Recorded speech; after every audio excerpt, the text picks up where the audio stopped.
She went to rest. She's nervous. Hi guys. Howdy.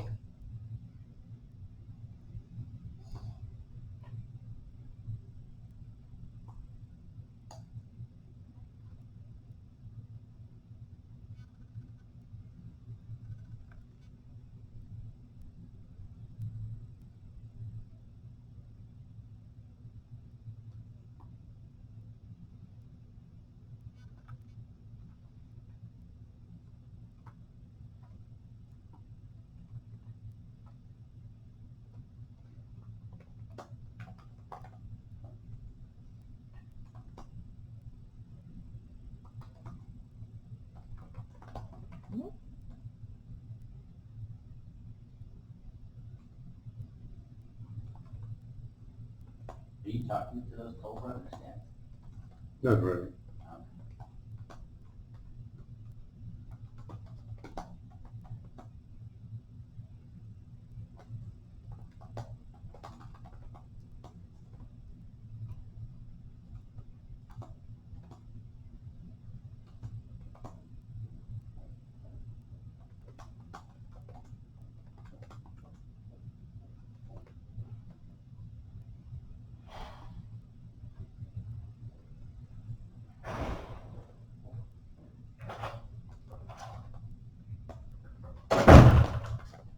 Okay, I Ready? think we're ready. Okay. I'm gonna just move this out of the way so I can see you. So good morning again. I am super excited to be here today, and I just want to quickly say that I am super thankful for you to give me this opportunity to stand up here and talk about something that I'm super passionate about. So my family actually moved here when I was entering 4th grade. Just a slide. From And- Vietnam? No, No? we lived here, but my parents are from Vietnam. Okay. Yeah, but I lived here, so we just lived in like an isolated neighborhood. Okay. So we moved. Oh, you moved to Avalon Park, or? Yes, Oh, yes, okay, Avalon okay, Park. okay. And Avalon was so different than any of the places I've lived because I felt like it was so weird when I went to the grocery store and everyone knew each other, and I was like, how does everyone know each other here? Or I was just so confused. Everyone felt so connected, and even walking down the street, people would be helping each other, which I never had in my isolated neighborhood. So as I told you, I went to school here when Timber Lakes just opened, so I was the first year that attended Timber Lakes. Then I went to Avalon Middle, where I was a Husky, and 3 years ago I graduated from Timber Creek High School, a part of the Wolf Pack. So this community was so different. It was like something new because once you step in, it really feels like a big family here, and that's truly how I felt. I felt like Avalon Park gave me so many opportunities, like through my education and now my career. So my goal with this is just to give back to this community, just like you gave to me. And you change the slide. So I have 2 quick stories to tell you. And the first one, these are from my past experiences. So the first one, I was a junior in college, and it was finals week. So if you don't know about UCF finals week, there's 60,000 students that attend UCF. Yeah, and it feels like during this week, everyone is in the library trying to get a spot to study. So that was me also. I came there at 8 or 9 a.m. because I planned to study the entire day. But the problem was I got hungry. And I don't know if it's only me, but once I get hungry, I cannot focus on anything else. I have to eat. So the problem was I was faced with, should I bring all of my stuff and walk a 5-minute walk to the student union where the food was at and potentially lose my spot? It was a big problem to me back then. Right now it sounds kind of small, but or should I just leave some of my stuff there, run super fast, get some food, and then come back and hopefully my stuff will still be there? So I was sitting there and I was thinking, wow, I wish I could just pay someone who's already in that area just to grab me a snack or a sandwich and bring it right to my seat. And so that was the first story. Now the second story takes place with my sister and I lounging around on a Friday evening, and we knew that night we did not want to make dinner. Like there was nothing that you can say that would make us want to make dinner? Nothing. So we decided, let's just treat ourselves to a nice dinner out that's more pricey. But then another problem occurred, which was we didn't want to tap into our savings because for some reason the thought was it would be more painful to dig into your bank account and take some money out than already spend money that you would just make. So then I sat there thinking, wow, I wish there was a way that I could just earn quick money and do a bunch of things with my skills or my abilities to earn this money so I can just spend it right away. So we ended up going to Plato's Closet that night, and because that was the only way. And if you don't know what Plato's Closet is, it's a business in Waterford Lakes that buys like used or worn clothing and resells it for an upcharge. So that's what we did. We gathered a bunch of clothing, we went there and we sold it, and we actually made $132 that night to afford a dinner and to have a great memory and some money left over. So I tell those two stories because those two thoughts are what made Fastask what it is.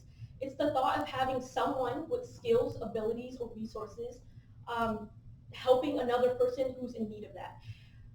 And first it started out with the thought, oh, we can just get quick money, quick money. But then now what it grew to be is a community. I want to make this company feel like what Avalon Park felt to me, which is a community. I love it here, and I want to make it feel like people are connected when using this app. People are helping each other when using this app. They feel good about helping another person. And that was my story. So I conducted a research survey before this entire presentation with 50 participants, and throughout the presentation, I will present the results. Okay. So a funny thing actually happened. This survey was totally anonymous. I did not know who took it. It was just the first 50 responders. But a funny thing happened over July 4th weekend. One of the participants messaged me in like the middle of the night, like dead in the middle of the night. I just got a message, and he said, I just thought about using your app right now. And I was like, what? And he said, I'm at a party with my friends, and we ran out of fireworks. And I wish that I could just pay someone who was already in that area to pick up fireworks and deliver it right to me. And I was just like, okay, thank you for that. But I just wanted to share that story. So here's an outline of how the presentation will go. I will be covering 6 main points: an introduction, a technical breakdown, financials, benefits, problems and solutions, and a wrap-up. So first, with the introduction. My name is Tao Nguyen. I am a recent graduate at UCF, and when I say recent, I mean I literally just finished my last class a couple of days ago. So I'm not even sure if that counts, but it will count. I will have a degree in marketing with interest in branding and consumer behavior, and also I'm the founder of Fastask, this company. So a little background information on why I'm here or why I'm presenting this company to you. People always ask me, like, why do you want to be an entrepreneur? Why do you want to go down this path of risk and uncertainty? And I honestly don't know how to respond to them. Usually I just ask them, do you want to hear this new project that I'm working on? But you know, I finally realized after 3 or 4 years that this is my passion. And I never knew what I was passionate about until I started to think about ideas of how we can improve everyday life. Like, how can we make the lives of our neighbors better or the people around us?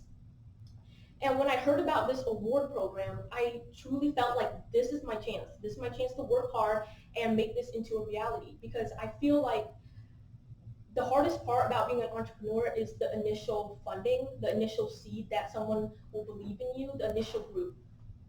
And so this is what I wanted to do. There's always been a common theme about all of the ideas I've had, and it's connection. I feel like being connected with someone brings something more to life. It adds, this is what we're focused on. It's connection. Everything involves connection. And you can connect with someone in multiple ways. You can help them, you can listen to them, or you can just simply be there for them. But this is what I truly envision Fastask to be. So Again, I am the founder of Fastask, but I also work with a good friend of mine named Matthew Bay. There he is on the screen. And we met at UCF, and we were both marketing majors. And so we split the workload to our strengths. He handles the numbers and the analysis and the research, while I'll do the branding and the advertisement and the people. And since this just started as an idea, we don't have a strict company structure yet. It's simply just two people trying to make this work. So now that was the first point, and now I'll be talking about the technical breakdown. So Fastask is an example that is built around a lot of concepts. So you might have heard of Uber, Airbnb, and Grubhub.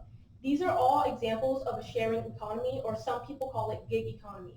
So basically what that means is it's a P2P business model, which one person has something to offer to another person who needs that.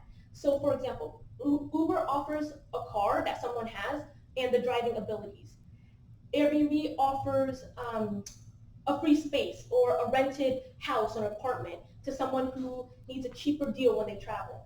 And Fastask will offer the abilities and skills that someone has to someone who is in need of that.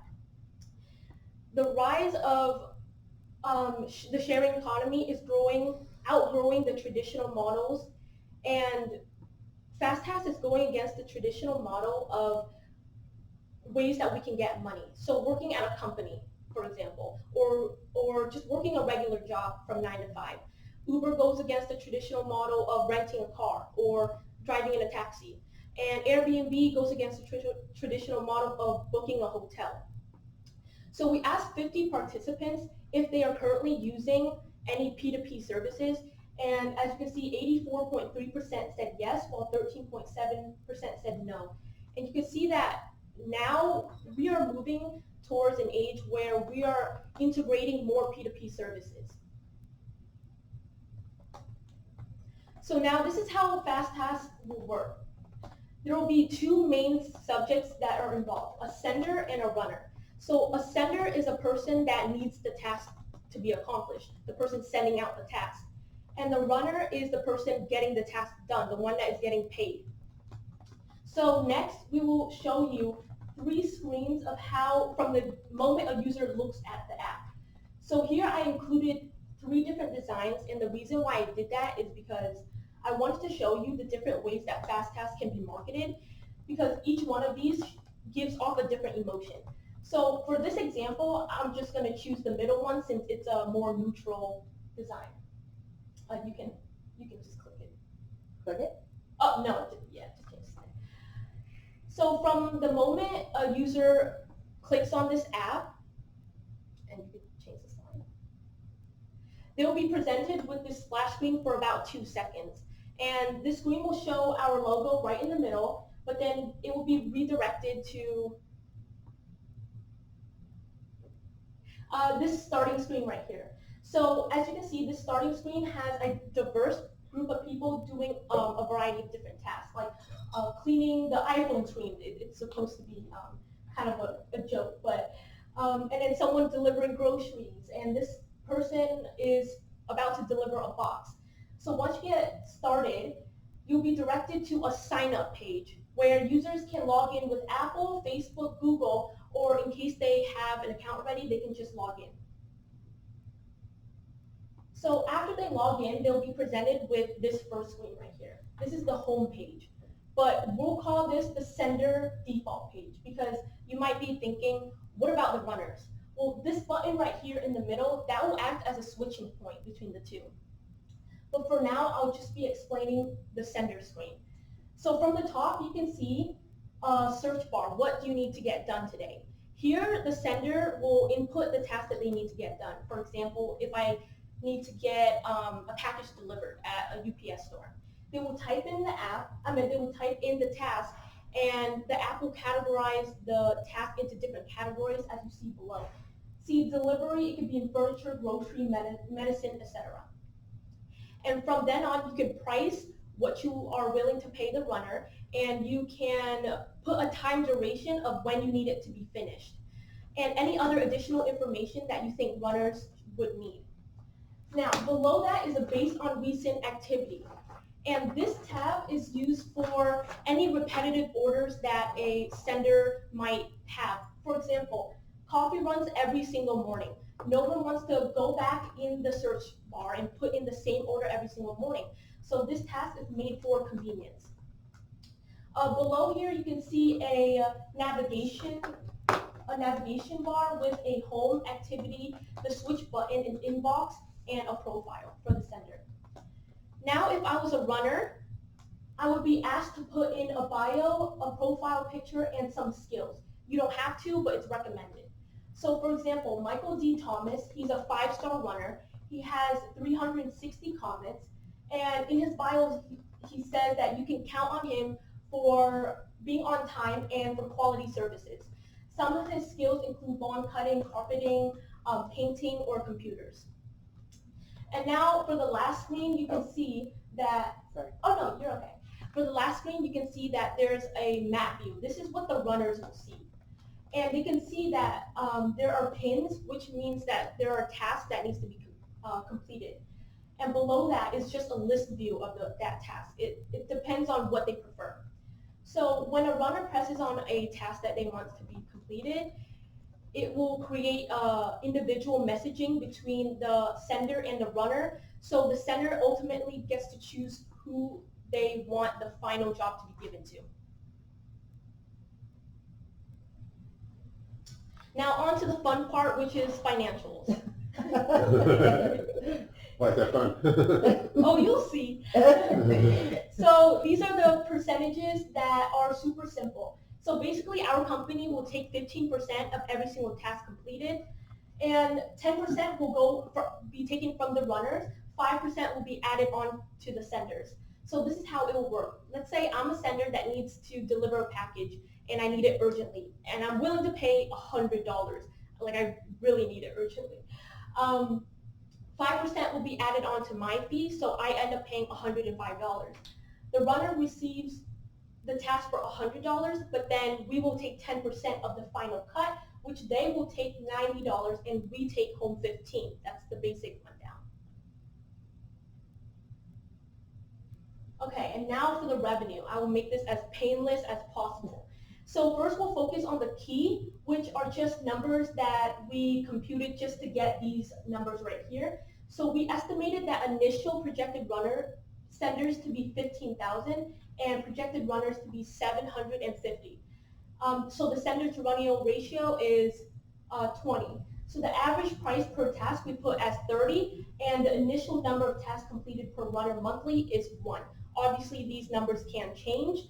Like, for example, we only have 1 task completed per monthly. It could be 2, 3, but for now we'll just put as 1.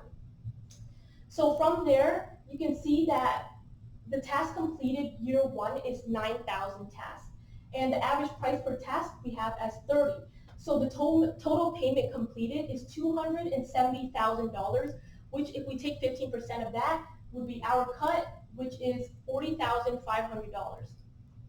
And you can see a growth rate for years 1 to 3 for tasks completed because we predict that the app is going to grow. So we have a growth rate of 12%, and you can see an increase from tasks completed for years 1 to 3. We have the same growth rate at 15% for years 4 to 5 because we predict that from years 4 to 5 we have a better growth than years 1 to 3. And that is just commission. And we end the commission for year 5 at $59,480. Now, if we wanted to add another stream of revenue, we can have priority ads, which basically means that if someone needs a task urgently, like they want it on the top of the list, they want it to show up on everyone's screen, then they would pay a 5% added to whatever amount that they already originally priced it at. So as you can see for that, year 1 we make an extra $1,080, to year 5 $1,586. So the total for year 1 would be $41,580, to year 5 $61,066.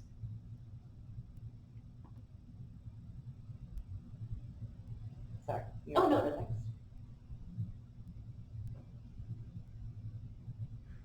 So this is my least favorite part, but we have to get through it anyways. It's expenses.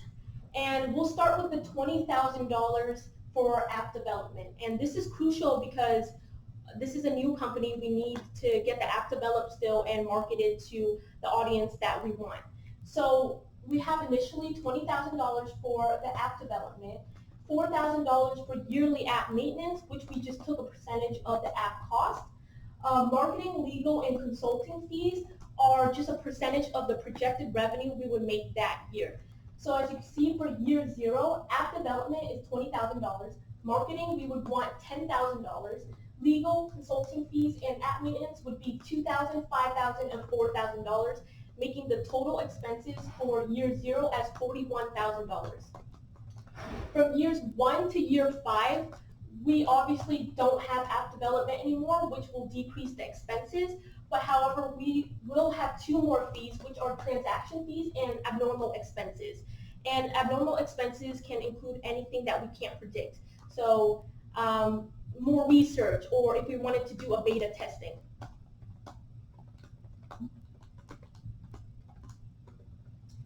So this will be the basic overview of all of the numbers. Since year 0, we don't have any revenue coming in. It would just be a negative $41,000, but tax helps us with that, so it would just be a negative operating income of $32,800. From years 1 to year 5, you can see a positive operating income from $12,000 to $19,000. And I just have to say, when creating this spreadsheet, we wanted to overcompensate on expenses, and just to show that in the case where we have too high of expenses, the company will still profit in the end. Sort of like a stress test. Oh, it's okay. So, You want me to? oh no, it's okay. Just the screen was not loading, but it's okay. Oh yeah, that's fine. So the funding that we're going to ask for is $50,000. And the reason why this amount is so high is because this is a fairly new app that still needs to be developed and marketed. So 40% of the $50,000 will go to the app development. That's $20,000.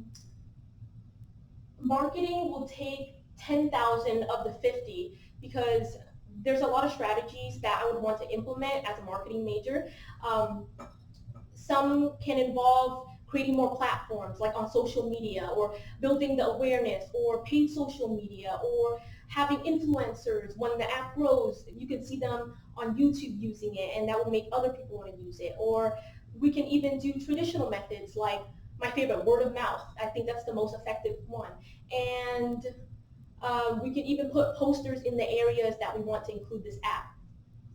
The rest will go to consulting, app maintenance, legal, and other. So other is basically the abnormal expenses that I previously talked about. I definitely want to do more research on this app and also have a beta testing. So we'll have like a controlled environment where we can introduce the app first. And I'll be talking about that a little later. So now the benefits.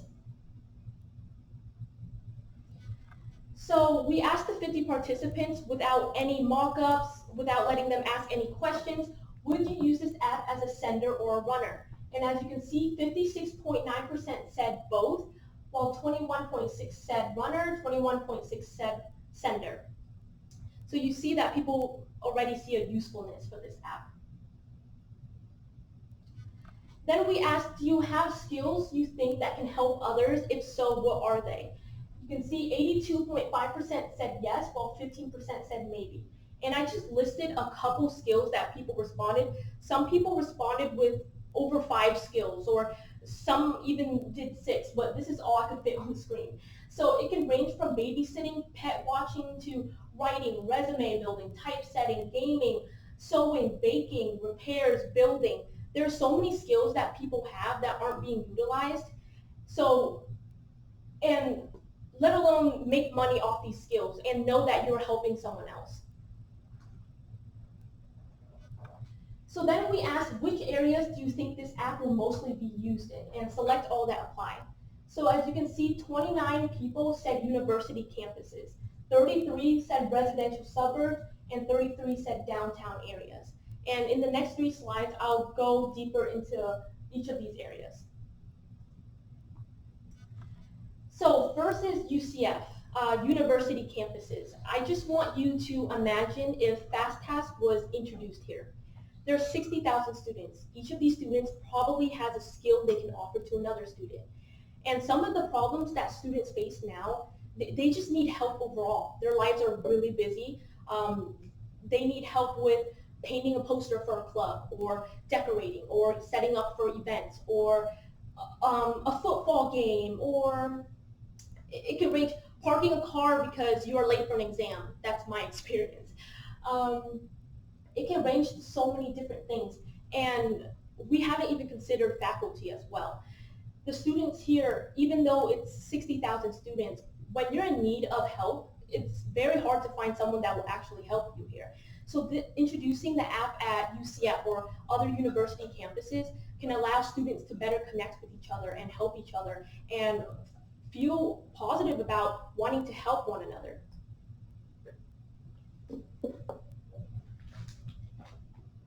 So this may look familiar, but this is residential suburbs. And for example, Avalon Park. Now we have a different demographic here. There are working families, there's working moms, there are working individuals, single parents, teachers, students, small businesses, like I can go on. And there's so many tasks here that once you're faced with an inconvenience, you will then try to look for help. And hopefully Fastask can be there to help these residents. Some examples can be small businesses paying to have someone pass out flyers, or having someone clean, take out the trash, mow the lawn, water plants. These are just on the top of my head. Kids need to be tutored, teachers need help, and that's why I feel like introducing Fastask in Avalon Park would be very beneficial.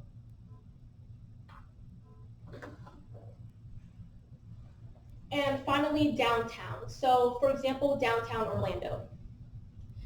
This is a very fast-paced environment. Everyone is on the go. Everyone is working. The majority is working buildings and offices. So this app will be perfect to be introduced in downtown. Some examples that this app could be utilized for would be delivering packages, or supplies, or company food runs, or anything that can relieve the workload off these individuals who already have busy lives. And I feel like if you introduce Fastask to this area, it can open a greater area where this app can grow. So then we ask, how comfortable are you with trusting a stranger to complete these tasks? 1 is not comfortable, to 7 being very. So this is without mentioning any bios or reviews that will be on the app, or any features like filtering, or so people rated a 4 to a 5 as the average. And you can see that now we're getting more comfortable with the thought of trusting strangers. I mean, we get into another stranger's car. We let strangers live with us. So P2P services are very common nowadays. And now, how likely is it that you or someone you know would use this app? 1 being not likely, 7 being very likely. And as you can see, this is kind of self-explanatory, where you can see that people find this useful not only in their lives, but someone that they know.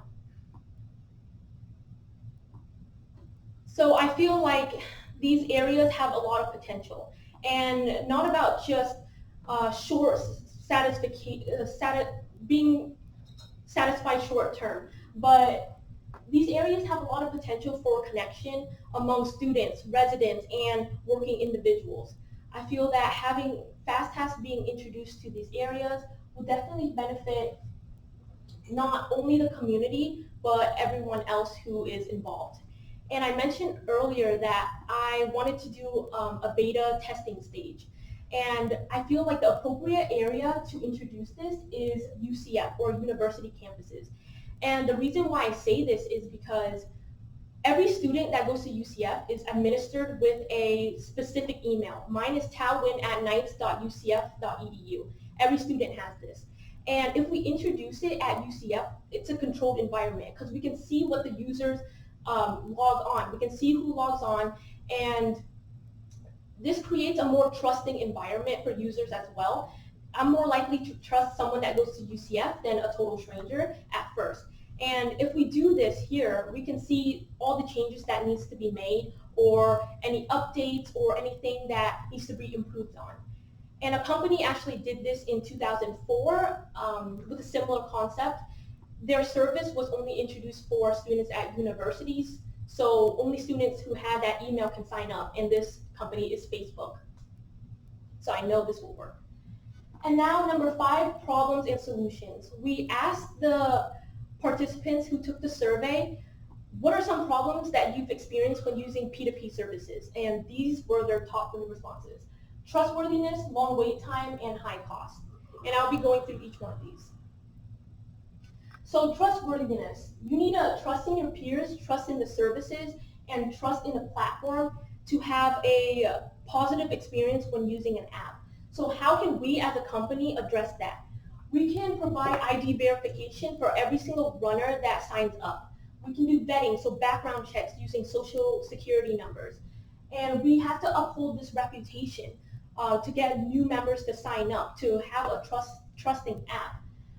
Now, trusting in services, this all depends on the people who use it. So the runners who promises in their skills of good design or driving or their knowledge in it, they need to be able to repeat this through every single task that they complete in order for users to trust in these services.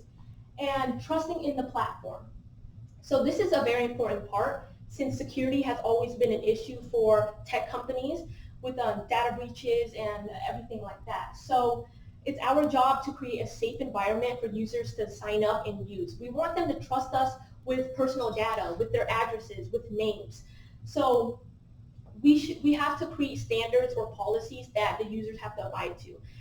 Just like Airbnb, they have policies for cleanliness, for communication, and for interactions between hosts and renters. So we will have the same policies for Fastask. So long wait time, this is not an issue for apps, since senders are the ones that are going to be making that decision of how long they want this task before it's completed. So I just put it right here where senders get to put, I want this done in 5 minutes, so the task will be done in 5 minutes. So this will not be a problem for us. And finally, high cost.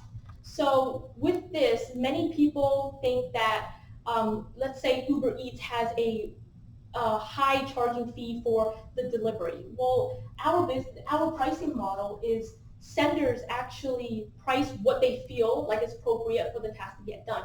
If I want it urgently, I'm going to pay more. If I don't, then I'm going to set a price, and it depends on how bad a runner needs that money also.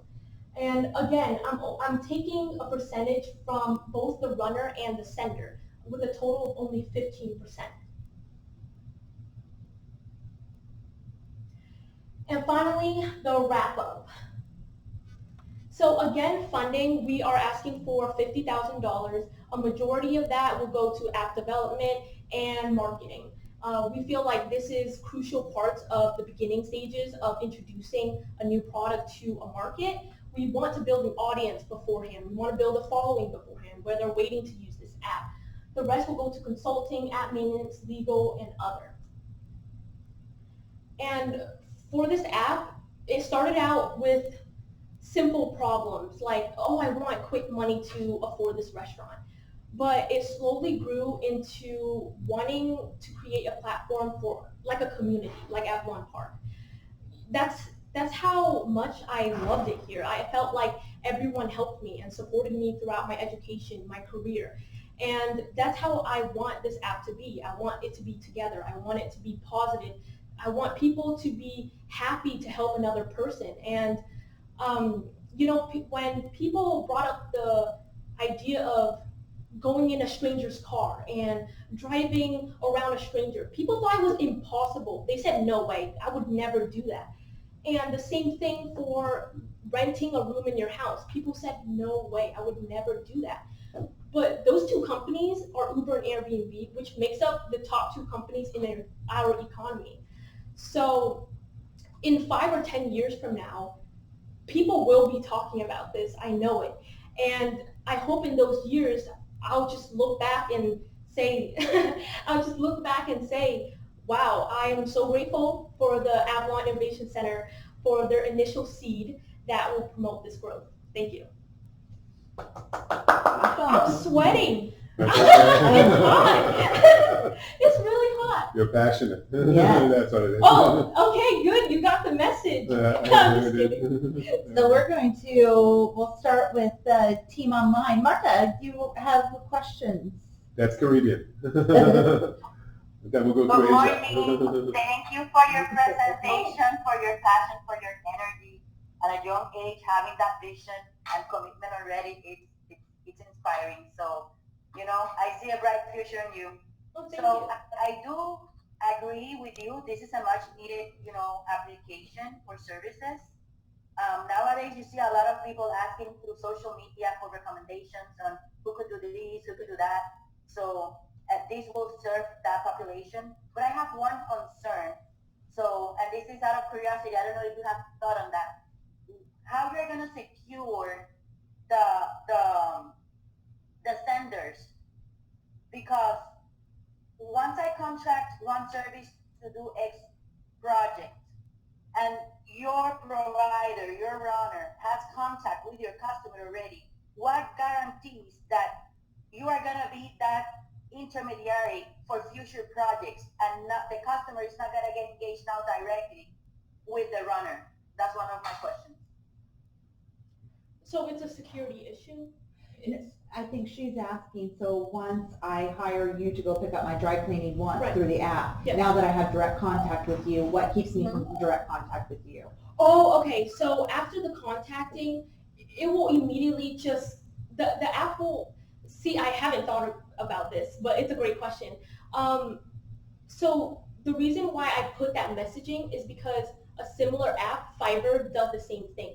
You can hire someone and you can directly message them, and I mean, I'm sure I can message them back, but why would I, right? Like, you use them for a task, and once it's completed, I never message my people back.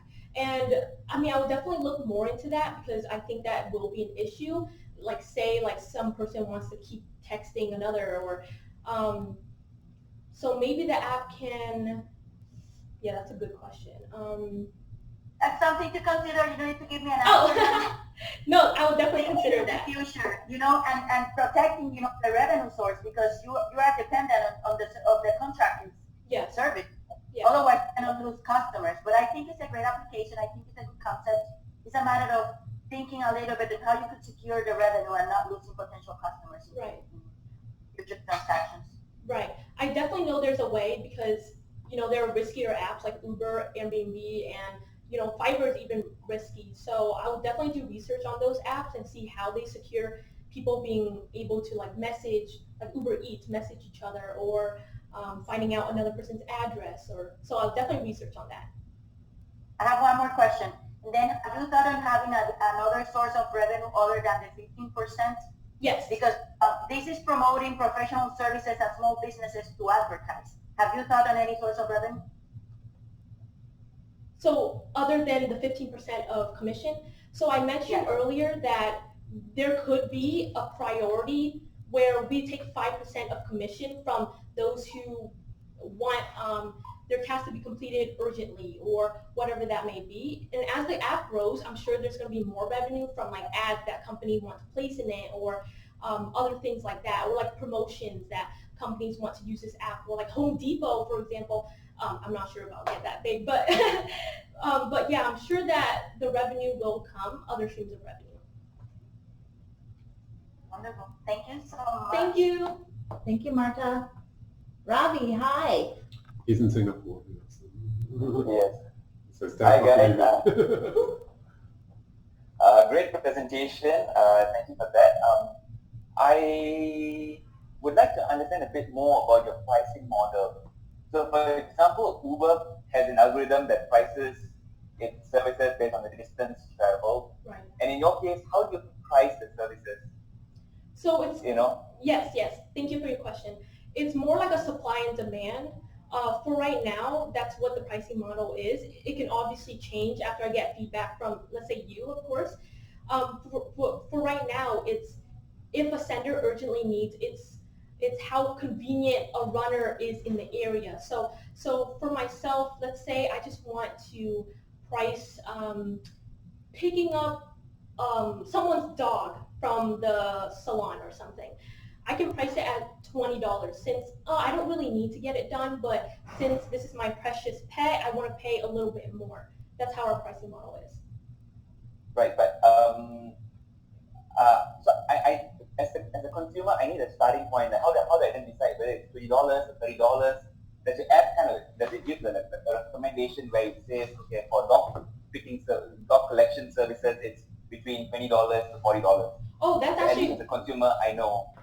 yeah, that's actually a great recommendation. I didn't even think about it because for me also I had that concern of having, okay, people will definitely want like a reference price to see like they are definitely pricing at the appropriate pricing. So now that you mentioned that, I think that the app will have like a recommendation or a reference price where we can just look up from Google or past task and see what other people priced it at.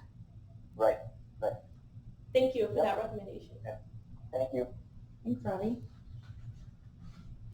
Alan, I see you're here. Do you have any questions? Indiana. Is it Indiana? Yeah, a couple questions, more about the technology side. Do you have a development team behind what you're building out application-wise, and what kind of platforms do you support? Thanks. So I do not have a development team. I went to UCF. I tried to find like 10 people. They all said no. So hopefully if I get this funding, people will take me more seriously. But the thing with that, you saw earlier that I mentioned $20,000 for development.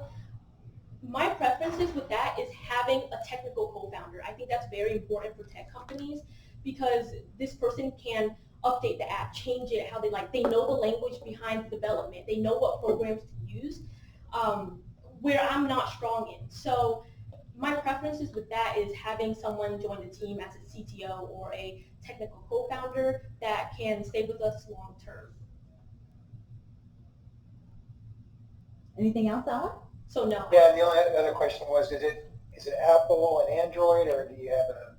So first, I would like Apple since I love Apple, and eventually I know that Android users would ask for it to be open in their market too. So eventually, if we can grow enough in the Apple industry, then yes, we would move into Android. Oh, I got it. Thanks. Thank you. Thanks, Alan. Any questions here? Yeah, I think, congratulations to you, right? I mean, Thank you. right out of school, you hit the ground running, you've got a great idea. I would encourage you to go down the rabbit hole a little bit. There's some other apps like Tackle and Right. TaskRabbit.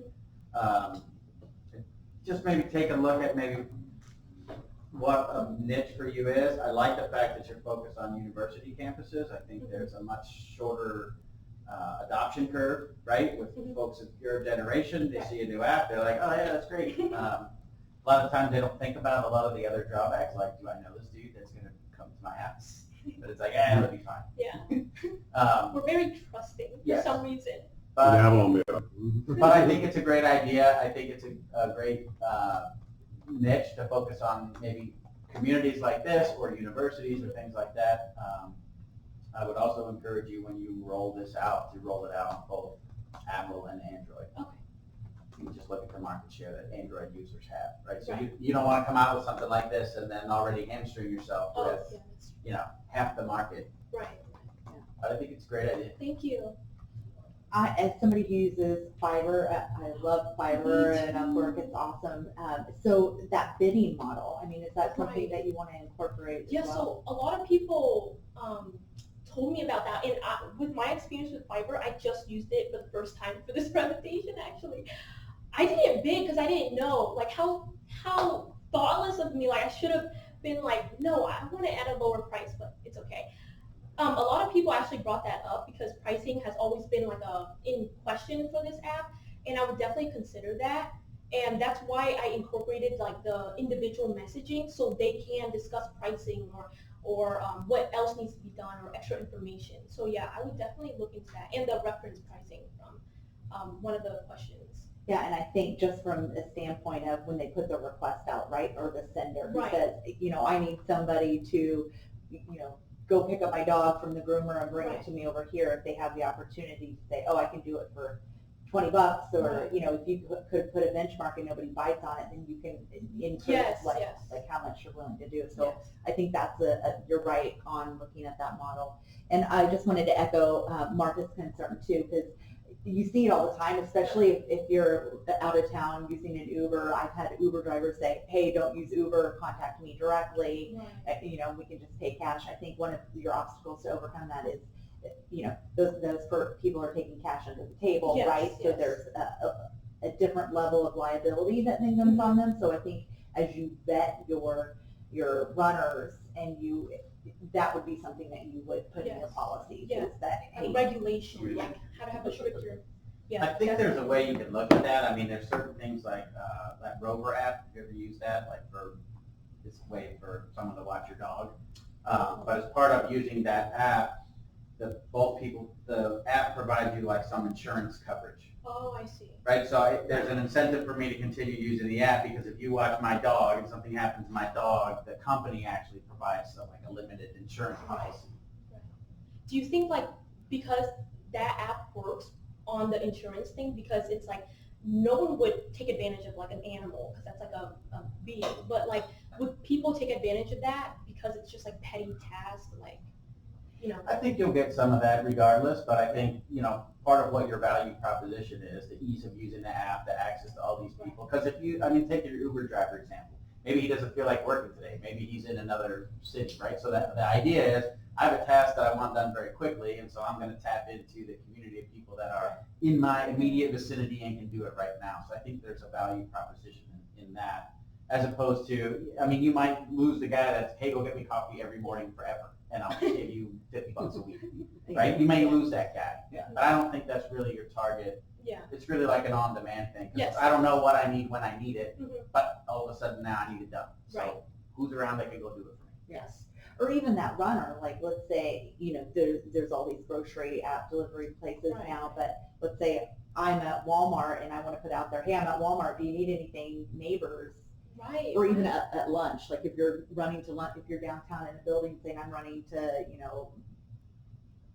McDonald's, does anybody need anything picked up? I think looking at those different price models too, to see that if you're all in one marketplace for all of those services, making sure that it's comparable to those people who offer those niche. That's a good idea. If you look at the runner, so you have senders creating tests, right? Right. But you could also have runners kind of generating a market too that says, hey, I'm at Walmart, right? Convenient. Does anybody need anything from Walmart? In other words, and then like I might get a push notification on my phone and it's like, hey, so-and-so's at CVS, and then I'm like, oh Oh, crap, that's I a have a good prescription idea. to pick over there. So, like, yeah, get two-way- it while you're there. Right. So two-way. Right. And then maybe you might want to look at too, a subscription fee. Oh, Right, so- interesting. Something low, but just a lot of times, even if you Maybe go to the HOA in Avalon, and each household has to pay a subscription fee every done. Then you don't need your 50,000. even if it's $2.99 a month or something, right? Just that'll weed out a lot of the sketchy people that just download things Right. for free and try to take advantage of them. But based on your volume, there might be a significant revenue stream just from a few dollars a user. Yeah. And from I wanted to add something. yeah, go ahead. I think all those are great ideas, and I was thinking of Alan, maybe the insurance, and the liability, we put it on your company, not on the runner, would be best. And also, I don't know if it was discussed or it was thought about putting appointment system through the company as well, through the application as a confirmation. That way, if one cannot provide the service, you can reschedule or, have some time of responsibility on the runner, and then discontinue that person who's not, representing the company well, or not providing the services as expected.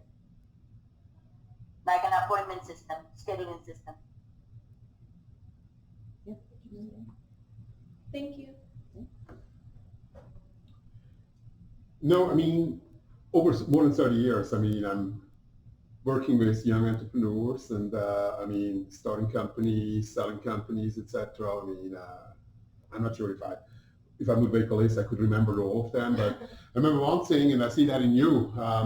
At the end, this is a good idea, but the most important is who is behind the idea. And when I'm looking at you, I mean, I'm seeing a lady who is enthusiastic. Somebody, I mean, born and raised in Avalon. I mean, that's obviously kind of like quite an advantage psychologically for us. So I knew that was what, a good idea. what do we want to do at the end? I mean, if we could say, Yeah. the next Apple, founder was born and raised in Avalon, went to the Oh, schools of wow. Avalon, that helps, of course. But again, I mean, I've seen many great ideas with the wrong people failing.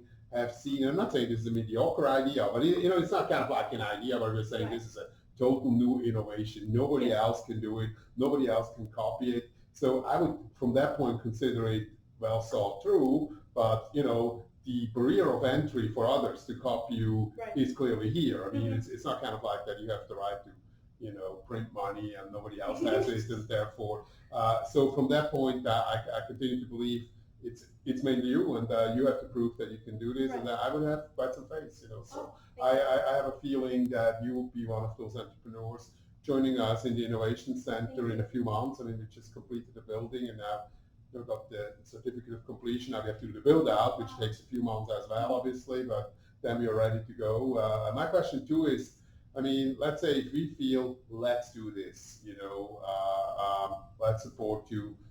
This is all. What else are you doing beside that? I mean, if you're telling you, yes, we were jumping on it. I mean, this is the right person. I mean, here's the office, here's the support, here is technology, here is some seed funding. Yes. What else would you do beside that? Only this, right? So right now I'm looking for a job, which is not going well. So I would stop doing that, and I would focus on this because this is my passion. Yeah. So I'd stop looking for jobs. Well, they're not going to respond to me anyway, so they have nothing to lose. COVID-19. So yeah. But I would still try to make money on the side just for like personal reasons. Yeah. What if this doesn't work out? I need something to fall back on. Right. So I would definitely want to build my brand as a person. So what I wanted to do was make some money on YouTube. This is going to sound totally ridiculous, but so many people watch compilation videos and make a lot of money off that. So I was planning on doing that as a side thing just to earn like quick money off like creating short clips of popular trends and stuff like that. But mainly this, Yeah. No, I mean, got it. Yes. So I mean, as I told a lot of people here, we had over 150 applications, so you made it to the top 20%, which we believe that we want to work with all those finalists in one way or another. I mean, when we're talking here's a grant, here's an award, I think it will be the fine tuning. So what will happen? We are finalizing the interviews now, the presentations, and then next week we'll gather together. Then we'll invite you, to fine tune, because everybody needs a fine tuning. Yes. We want to create the win-win out of your proposal, but well done. And I would say it if I would tell you, no, we don't see it. I see it that there is a chance for you to go to that not only next level, to jump into this and try to realize it, with us in collaboration.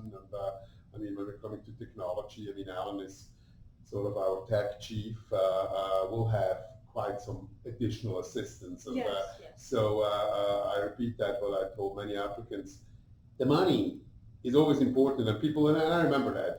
40 years ago, I always thought if I just can't get that money, everything else, but what we learned, over time, over decades, the money is important, but it's not the most important, So I think if we fine tune with you, you will see quickly there's much more other things, which, sometimes, to just fund something and then in 6 months the money is out, that's not a win-win. The win-win will then probably be to set some goals and say, hey, look, let's go with you in this direction. And money is always a part of it. But money can come in many, many ways. It can come in technology, it can come in space, it can come, in collaboration, etc., in referrals. But needless to say, thank you for the presentation, and we'll definitely work with you to realize your goal and dream. Thank you. And I will definitely use your app. Oh, I'm very for excited what? about I'm Already curious for climbed. what. For anything and everything. I've been trying to get to the mail place for like 2 weeks. Dry clean, walking my dog, like everything. I've got everything in that task list is in my head. So beta tester right here. Oh, nice. Wait, I have some questions too. Is it Sure, okay? yeah, Okay. please. Also, my goal for today was just to get the connections. I obviously I want the money, but to me, I was like, I just need to meet these people and make a good impression. So I think I You did. that. Okay, so my first question is like, did you read the proposal, the one that we all had to submit? Oh yeah, oh yeah. Oh, Oh, so, and not only, I mean, all of us, I mean, and people in Singapore, in Australia, etc. Because, you know, you made it to the final round, which Right. means, you know, it's not just that we just oh, picked a few out. I don't and know. you In my go. head, I'm like, oh, I don't know if they read it, but Sure. I just wanted to ask, why did you decide to move forward with this idea? Like, what caught your interest? Well, I can tell you from my standpoint, and everybody had different input, and there's some people who are not online now who will watch your presentation as well. But we were looking at a couple of Time-wise, different things. the Australian dude is already late in the night. It's after midnight in Australia. We were looking at a couple of different things, like the feasibility of the business model, the research that you had done. Like they had said, there's definitely a benefit to you being a live, learn, work, and play Avalon Park Right. person. But just understanding that there's a business model that it's workable, and you had done your research. Oh, okay, I see. My next question was, okay, so what does Avalon Innovation Center get from investing in this company? Just curious. Building an economy, you know, so this is, you know, what we did all along. I mean, if you do, Avalon is a $2 billion project in total. Right. So what we believe, you know, if you can create an entrepreneurial floor, it will, you know, all those entrepreneurs, they will do business in various ways. They will go down to the food hall. I mean, they will, you know, bring business partners of your idea here, etc. Particularly, it's your idea. That's kind of like the goal, you know. So, you know, it's kind of like you have to see Avalon, you know, with 3-mile radius, 60,000 people. It's a city. So, I mean, if we are sort of, we built this city not on rock and roll, but I was just listening to that song. I was just listening to the song this morning. We built the city on rock and roll. So, so like any other city, we want to do business development. And needless to say, when we fine tune at the end, I mean, this is kind of like seed capital at the beginning. But, you know, we'll discuss with you too, what happens if you become the next Apple? I mean, it's, you know, so definitely, I mean, you know, there will be various stages of an idea like this. At first, it's implementing seed capital, but then too, we'll tell you, look, we will finance this, but we want to have maybe some stock option in your company or whatever, you know, so it has to be a win-win at the end, you know. So if you make a few billion, you want to have a few too. You know? I wouldn't And you don't expect mind. anything less than that. Okay. And my last question, I think it was like said that it's a requirement to do business here. So my question is, if 5 years or 10 years from now, I wanted to relocate to like California or something, like What? just Only if for you do an curi- Avalon Park there, you know. Then you can do it, you know, so. just for curiosity, like. Yes. Look, I mean, hey, Alan, can you tell the story? You relocated to Indiana, kind of. I mean, I think one of the ideas, and it goes back 20 years ago, when there were only cows here. So we had to think about how can we, you know, foster commerce here. But the idea was actually simple. We said, if you are deciding to live here and work here, and if we think your business idea makes sense, we'll be financing you, you know. And a lot of startup entrepreneurs said, I don't care where I live. I mean, and Avalon is a nice place. You've been to it. So as long as I can finance my idea, but that doesn't mean that there is handcuffs that, you know, 50 years you still have to be here, you can never leave, you know. But I mean, we would obviously wish, I mean, if you build a sizable enterprise, I mean, you know, Alan, you want to tell her your story quick? I mean, you're still here, I mean, but it's not kind of like that we didn't let you leave, right? Or Yeah, I mean, I retreat in the summertime and I come up north to get a little bit cooler. So I'm splitting time between Orlando and Indiana. But like you, I started a business with Viad back 15 years ago now, and was the 9th house built in Avalon. So I think you come into fifth floor and part of the family, really, in the way that we can help out and drive some of the things you're looking to do. Wow.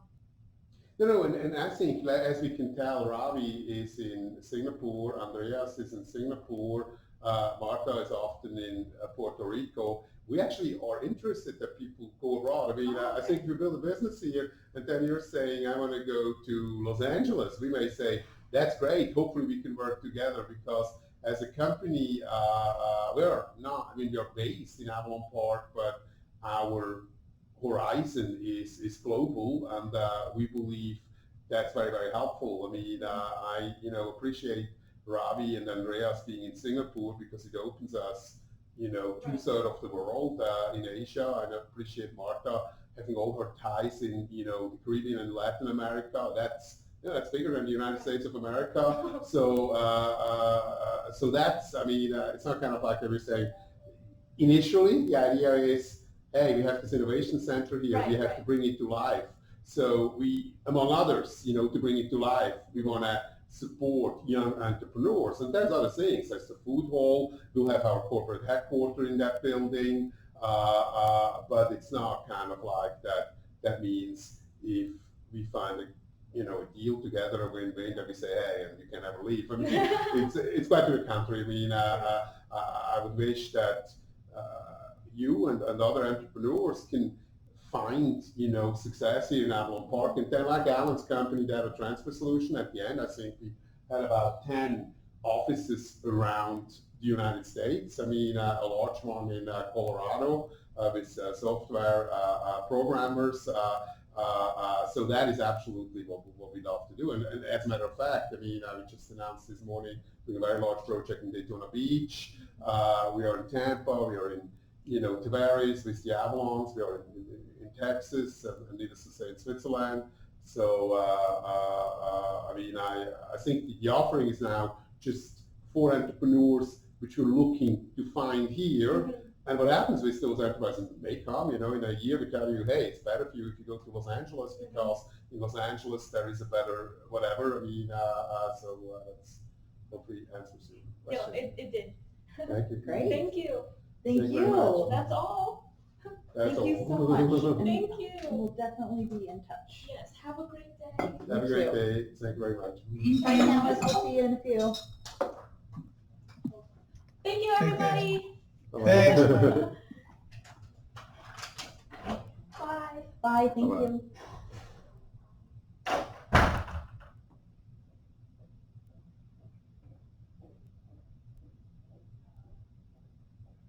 think it's cool to see kids coming right out of school like that.